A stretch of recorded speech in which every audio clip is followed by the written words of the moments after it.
बिस्मिल्लाहिर्रहमानिर्रहीम। په ابډامین کې د په نس کې یا په خېټه کې 9 ریجنز دي او په هر ریجن کې الله پاک هر ارګنز په یو منظم طریقې سره فټ کړی دی.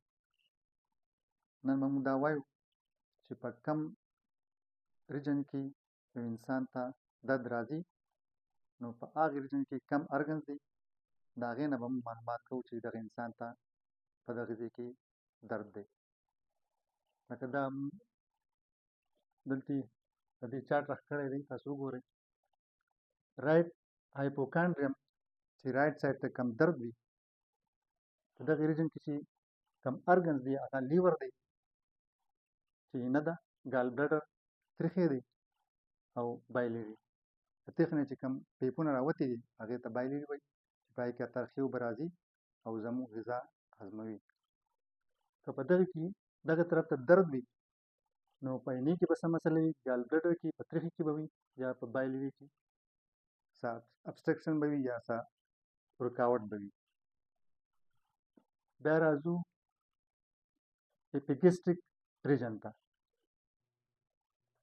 کوم چې منځ طرف ته اپر سایډ ته درد وي. دا به د اینې درد وي یا به د سټمک د معدې درد به وي یا د پنکریاز د لبلبې درد به وي. بیا لیفټ هایپوکانډریم ته راځو، دا به د معدې درد وي یا به د لبلبې درد وي په دې ځای کې، او یا به د توري یعنې د سپلین درد به وي. بیا منځ طرف ته چې هغې ته رایټ لمبر ریجن وایي،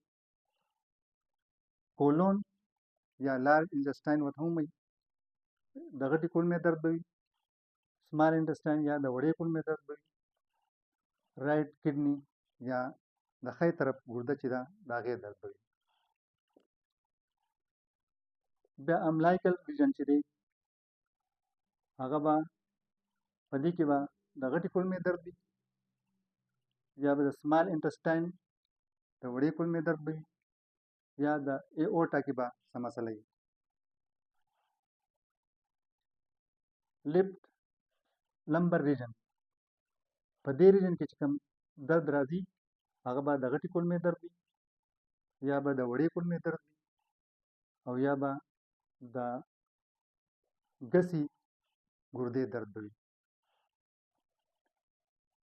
بیا رایټ ایلیک فوسا چې ورته وایي، د ټول نه کم دا ځای کته ځای چې دی په ښی طرف کې هغه به د اپنډکس درد وي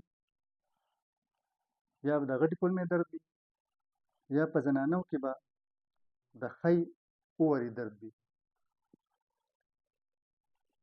بیا دلته